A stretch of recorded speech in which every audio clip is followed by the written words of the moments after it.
O relator da reforma tributária, ou seja, quem está fazendo o texto final para apresentar para votação, que esse é o papel do relator, ele está pensando em rever essa arrecadação e o Tarcísio, sendo governador, vai dar uma derrota para o Lula.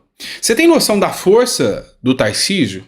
Ele é governador e ele, por pressão dele, o relator cogita mudar, contrário à vontade do presidente, que só quer arrecadar. Você está entendendo o quanto o jogo político é um jogo complicado, um jogo muito complexo? Pois é, a gente vai estar acompanhando tudo isso aqui sobre a reforma tributária e vai estar trazendo para vocês em primeira mão, tá? Agora a briga é reforma tributária. Depois a gente volta para a CPMI do dia 8 de janeiro, porque quanto mais a gente reza, mais assombração aparece. Mas tá bom. Calma que a gente chega lá. Outra matéria para vocês agora do jornal Metrópolis. Prefeitura gera polêmica em Minas Gerais ao comprar arroz do MST por R$818 mil. A compra de arroz para merenda escolar pela Prefeitura de Juiz de Fora tem gerado polêmica nas redes sociais. Ocorre que a empresa que venceu a licitação para o fornecimento do alimento é a Cooperativa de Trabalhadores Assentados de Porto Alegre, a COUTAP, ligada ao movimento Trabalhadores Sem Terra. Publicações nas redes sociais acusam a prefeita Margarida Salomão, de selecionar o fornecedor com base em preferências políticas. O preço unitário de R$ 43,6 o quilo também foi acusação de superfaturamento, o que foi rebatido pela gestão municipal. O valor total da contratação, R$ 818 mil. É por isso que a CPI do MST é muito importante. Tem um discurso da esquerda que é mentiroso, que quem alimenta o Brasil é o MST. O MST é o maior produtor que traz comida para dentro do Brasil. Na verdade, o agro só exporta soja. Isso é mentira. Não existem dados comprovados e a própria Embrapa mostra a diferença disso. Mas a grande questão é que o arroz produzido pelo MST ele é muito mais caro, é o arroz orgânico, ele é muito mais caro. E aqui, sim, pode haver, nesse caso em específico, não estou falando que tem, é o que se apura a partir de então, um superfaturamento. E aí, quem se beneficia com isso? Quem ganha com isso? CPI do MST é bem provável que vai ter convocação aí, a gente vai estar esperando para ver. Bora lá, pessoal! Quem acreditou que o Brasil ia virar uma Suíça da noite para o dia, era só tirar o Bolsonaro genocida e colocar o Lula paz e amor, que o Brasil se tornaria a maior potência mundial. Flores, no âmbito da floresta amazônica, então, do cerrado, do meio ambiente, ia mudar tudo da noite para o dia. Pois é, mas não é bem isso que está acontecendo. Essa matéria do Pleno News aqui mostra que a Amazônia tem o mês de junho com mais queimadas em 16 anos. O mês de junho desse ano registrou o maior número de queimadas dos últimos 16 anos na Amazônia e no Cerrado. Os dados são do Instituto Nacional de Pesquisas Espaciais, o INPE. Foram 3.075 focos de incêndio na floresta amazônica. E aí sempre tem um desavisado para aparecer, alguém que quer aparecer, e aparece o DiCaprio aqui, como se entendesse alguma coisa de Brasil. DiCaprio elogia Lula e critica Bolsonaro ao citar dados sobre desmatamento na Amazônia. Pois é, parece que tem umas pessoas que não têm noção da realidade, mal entendem o local onde estão e vêm aqui dar palpite sem entender o que está acontecendo.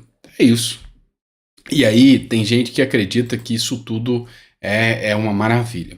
E eu vou mostrar para vocês a mente esquerdista. Você já tentou fazer uma postagem em algum jornal amplamente esquerdista? Eu já tentei. Tá rolando aí uma discussão sobre a questão do Carlos Alberto de Nóbrega.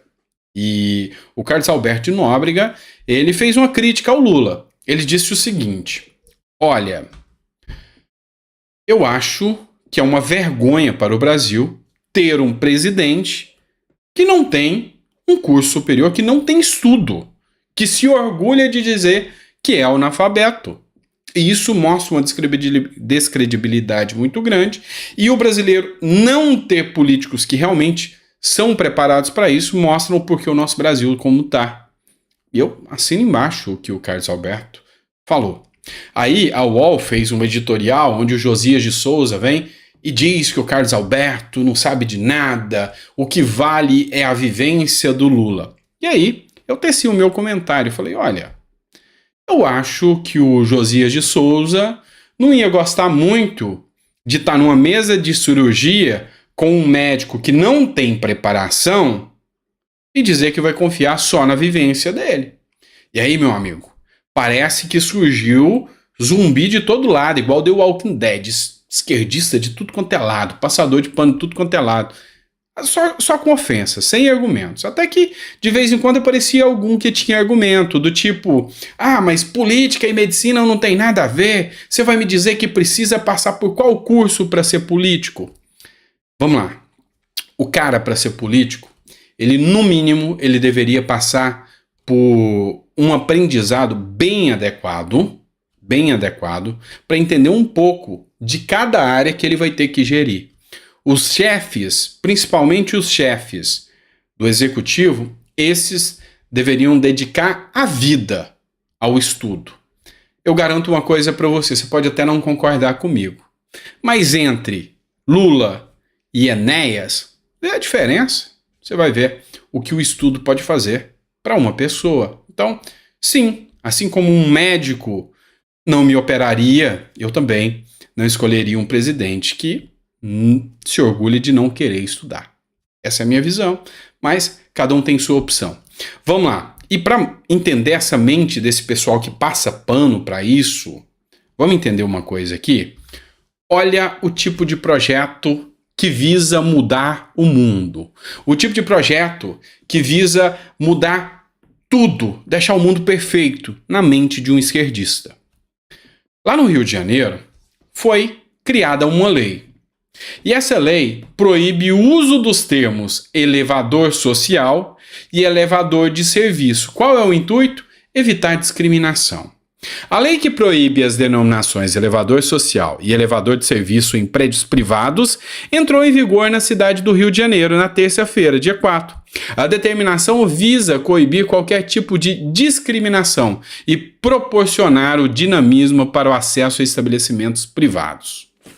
Pois é, o texto foi sancionado pelo prefeito Eduardo Paes e foi publicado no Diário Oficial da União e estabelece uma multa de 5 mil para o edifício que tiver o nome elevador social, elevador de serviços.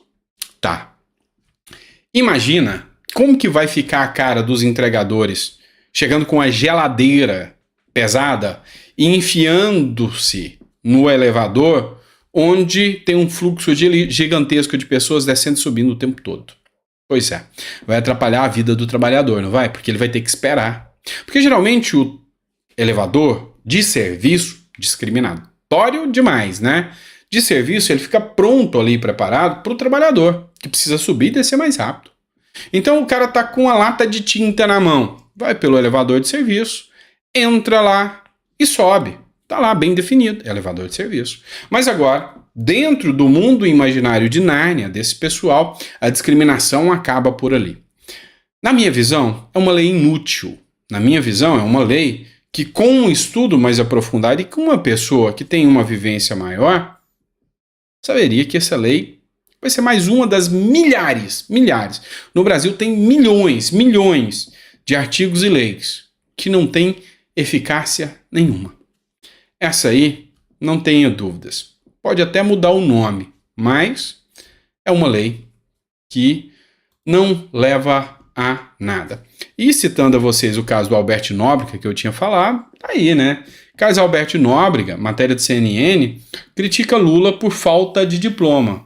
Por isso, o país está desse jeito. Em participação na Roda Viva, da TV Cultura, o humorista questionou um homem que não tem um curso ginasial, universitário, contábil, qualquer coisa que seja, ser presidente da República.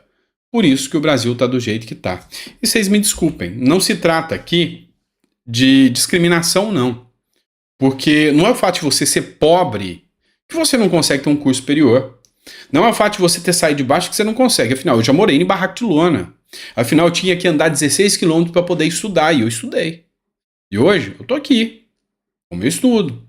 A grande questão é, se o cara não tem a boa vontade de aprender, como ele vai poder ensinar ou conduzir? Não tem como. Não tem como. Então, sim, eu concordo com Carlos Alberto Nóbrega. Na minha visão, eu acho que se nós tivéssemos políticos com boa vontade, bem preparados, estruturados, talvez o Brasil seria diferente. E aí, o que você pensa sobre isso? Você acha que não tem nada a ver? Qualquer um, não precisa nem ter estudo, pode ser um analfabeto, que não sabe nem ler um projeto de lei. Tá tudo bem você votar nele para ele criar projetos de lei para você, como, por exemplo, um senador, um deputado, um vereador ou um prefeito. Já imaginou um prefeito determinando um contrato de licitação onde precisa de decisões sérias, onde ele não consegue ler esse contrato e definir, interpretar o texto? É complicado, tá? É complicado, é o meu ponto de vista. E aonde está o discurso de que a educação vai salvar? Aonde joga-se o discurso da educação nesse caso? Aí a educação nesse caso não tem valor? Cada um. No seu cada um, né? Essa é a minha visão.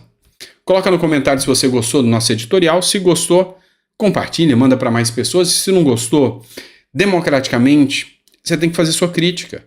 É assim que a democracia funciona.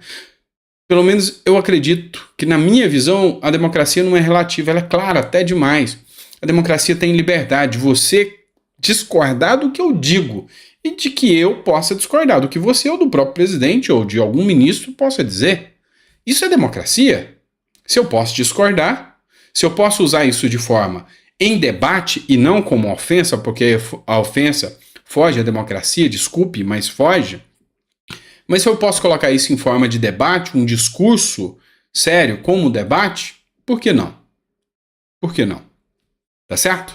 Compartilha e manda para mais pessoas. Obrigado por ter ficado até o final.